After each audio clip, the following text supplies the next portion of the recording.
Now, Charles Leclerc has issued a stern warning to Carlos Sainz, in a message that could see the rivalry between both Ferrari drivers go in a direction that could spell more trouble for the Maranello team. With both drivers having a lot to prove, it's very certain that the Monegasque driver won't like the fact of being viewed as the inferior driver, just because he got outperformed in the first 3 races from Sainz. And after his latest statements regarding the qualifying pace of the SF24, Ferrari is set to sail in a very wavy waters.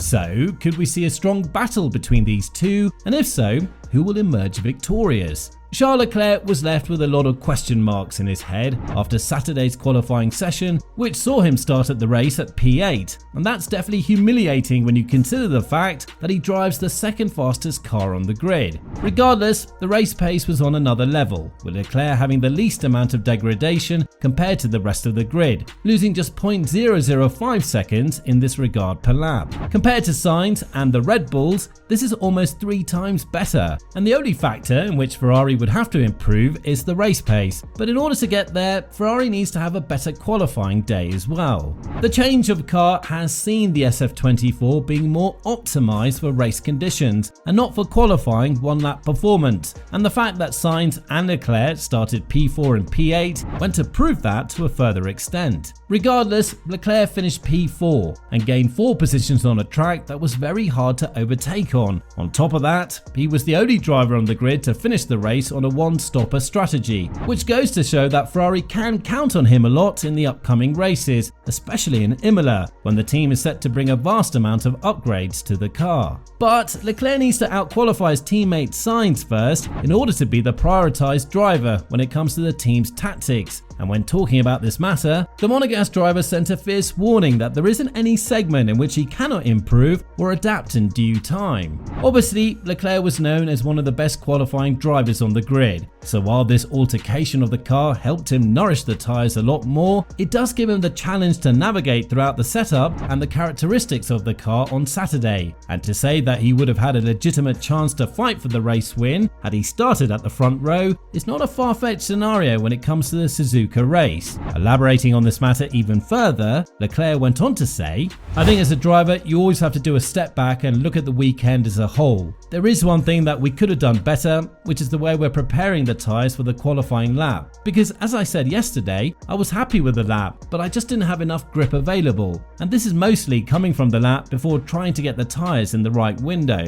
It's very clear to me where I need to work, and that's mostly qualifying. Then in the race, Australia was very difficult to understand because we have different strategies here too. But I have no doubt that in the race, the pace is there. It's just that in qualifying, I need to put everything together. But again, I'm aware I'll work on that, and when I work on something, I get better at it quite quickly." Although Sainz has the momentum between both Ferrari drivers right now, with him passing Leclerc in the finishing stages due to the strong performance he's shown on the hard compound tyres, the fact that Leclerc climbed to P4 on such a great strategy and tyre preserving goes to show that he should not be underestimated in the fight between the Spaniard. As a whole, Leclerc has been the better driver compared to his teammate during their joint tenure from 2021 onwards, and just because Sainz lost his seat from 2025 onwards and is driving the wheels off the car doesn't necessarily mean that Leclerc has fallen off, as Fred Vasseur has also opened up about the form of his primary driver headed in the current and the upcoming campaign.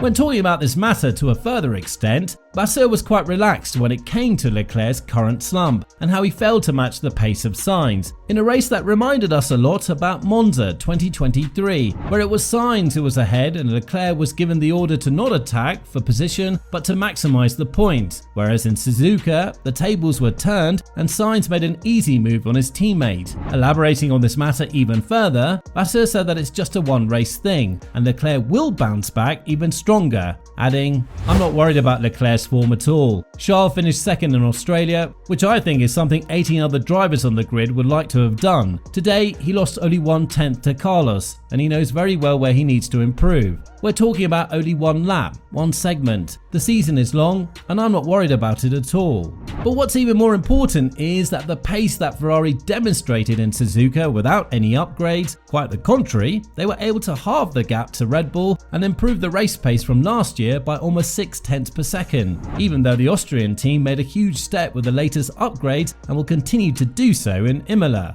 This is why the Maranello team has a huge hope that they will be somehow able to follow a path that was presented to them by McLaren last year, whereby with a change of philosophy and having a stable platform to work on, the team was able to find more than a second of performance and go from the dead last place to a consistent podium contender in 2023. Right now, Ferrari is undoubtedly the second fastest team on the grid, with 21 points dividing them and the Austrian team. And while it's obvious that they have a very huge step to make forward from Imola, they were also aware that it's possible and doable thanks to the platform they have, a stable one, and one on which you can bring tons of upgrades without the cars naturally rejecting them due to the restrictions that the chassis and the entire construction of the car had in the previous couple of years. But does Ferrari actually have a chance of challenging Red Bull? Because at the end of the day, that's all that matters. According to Sainz, while the improvements made by his team are massive and should be treated as such, the first third of the season is one in which should not be expecting any closer fights. But once the full upgrade package comes in Imola, then we're going to have a very different scenario, with his teammate Leclerc adding that at the end of the season, we might be even looking at a different standing in the Drivers' or the Constructors' Championship. Adding to this extent even further, Sainz went on to say, "I think Red Bull are definitely going to have an advantage in the first third of the season until we bring one or two upgrades that make us fight them more consistently. But by that time, maybe it's a bit too late with the advantage that they might have on the championship. I don't see Red Bull as a team making mistakes like they did in Australia very often. We're competing in one race less due to my absence in Saudi Arabia, but at the same time, we're going to give it our best shot. It's my last year in Ferrari also, so nothing to lose, and we'll try everything to make it back." And there is one aspect that we should not be avoiding at any given price: the intra-team battle between Leclerc and Sainz. Regardless of what happened in the first couple of races, it's evident that Ferrari have an ongoing battle with Red Bull, and if the car proves to be a championship-winning caliber with the new upgrades in Imola, then it would be certainly great news for 2025 and for Lewis Hamilton, who is bound to join the team 1 year before the new regulations take place in the sport. With this in mind, it could very well mean that Sainz will be restricted from a lot of talks because the teams that are looking for his signature, such as Red Bull, Mercedes and Aston Martin, are all direct competitors and rivals to Ferrari. So him transferring this intellectual property is a massive risk that Ferrari cannot take at this period of their existence. So do you think that Leclerc can beat Sainz in a fair and square battle?